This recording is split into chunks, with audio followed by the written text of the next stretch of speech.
28वीं आनी चाहिए सेंटर शहादत आवान साहब, और क्या मज़ीद सूबे बनने चाहिए? कराची को वफाक के पास वापस आना चाहिए, कराची, गवादर, मरी, नथिया गली वगैरह वगैरह। एक हद तक तो आपकी बात सही है कि जब कभी जो नेक्स्ट कॉन्स्टिट्यूशनल अमेंडमेंट आएगी उसका नंबर 28वां होगा, लेकिन वो कब आएगी और किस चीज़ पर आएगी नहीं, हम नंबर की तो बात ही नहीं कर रहे, हम तो नियत की बात कर रहे हैं, हम तो कंटेंट की बात कर रहे हैं। गुजारिश ये इसलिए मैं इस कंटेंट पे 28वीं आनी चाहिए कि नहीं आनी चाहिए? बहुत दिनों से गलबन मीडिया के पास या तो कोई टॉपिक नहीं, इसी बात को जब देखें गवर्नमेंट और गवर्नमेंट के इत्तेहादी, क्योंकि 2/3 मेजॉरिटी चाहिए ना, वो वाली चीज़ आप बात कर रही हैं। आम कोई सिंपल मेजॉरिटी का बिल होता, कोई बात होती तो मेरे ख्याल में ऐसी चीज़ थी, इससे डिनाइल भी ना होती और सामने के सामने होती। बिल्कुल इसमें दो बातें हैं। पहली बात तो ये है कि जो सबसे बड़ी पॉलिटिकल पार्टी है वो PMLN के बाद जो है हमारी मेरी पार्टी है, पाकिस्तान पीपल्स पार्टी,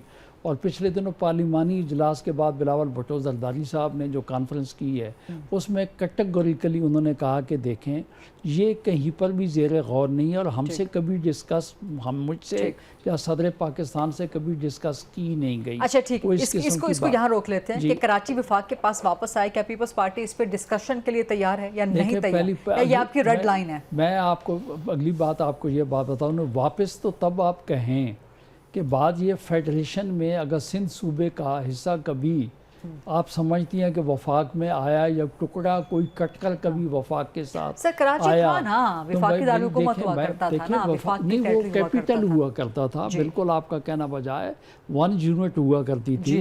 अब बात ये है कि इस वक्त आईने पाकिस्तान सुप्रीम है। आईने पाकिस्तान में ये है कि अगर आप किसी सूबे का कोई हिस्सा अगर उससे अलग करना चाहेंगे तो उसकी 2 कंडीशंस है। सबसे पहली कंडीशन तो ये है कि उस सूबे की 2 असम्बली जो है उसकी 2/3 मेजॉरिटी जो है उस पर एग्री करे।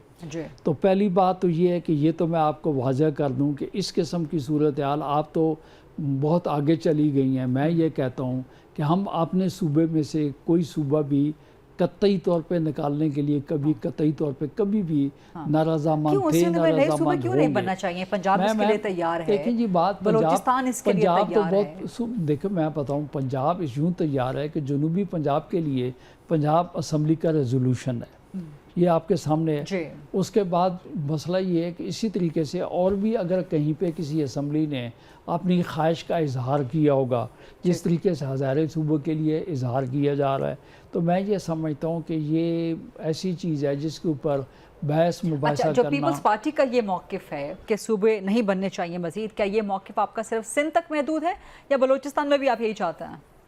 देखें, पहली बात तो ये है कि जहाँ तक बाकी सूबों में सूबे बनने वाली बात है तो हम तो जो जनूबी पंजाब है उसके लिए आवाज़ उठाते रहते हैं और हम कहते हैं कि जनूबी पंजाब जो है उसका सूबा बनना भी चाहिए। मेरा सवाल कुछ और है। आपने मेरा सवाल ये है कि जो सिंध में आपका उसूल है, क्या बलूचिस्तान में भी वही उसूल होगा? देखें बात ज़रूरत की होती है। बलूचिस्तान सिंध में ज़रूरत नहीं है, बलूचिस्तान में है। देखें फिर आपने बात पंजाब की पहले पंजाब की सुने मैडम। पहली बात ये फरमा दिया ना कि वहाँ रेजोल्यूशन है, बिल्कुल केपी की आपने कह दिया कि वहाँ हज़ारावाल चाहते हैं। केपी में मतलब आप केपी की बलूचिस्तान वाला सवाल, बलूचिस्तान की बात अगर आपने की है तो मेरे ख्याल में बलूचिस्तान की गवर्नमेंट या बलूचिस्तान के अवाम जो हैं उन्होंने कभी सूबे के लिए कभी उन्होंने कोई मुतालबा नहीं किया। और जैसे कि पहले मैं कह चुका हूँ कि अगर किसी सूबे के लिए मेरे कहने या आपके कहने के बाद नहीं बनेगी, जब तक बाकी सूबे वहाँ की असम्बलीज़ हैं रेजोल्यूशन नहीं आएगा, उस वक्त तक किसी का कोना मेरे ख्याल में बेहतर मुनासिब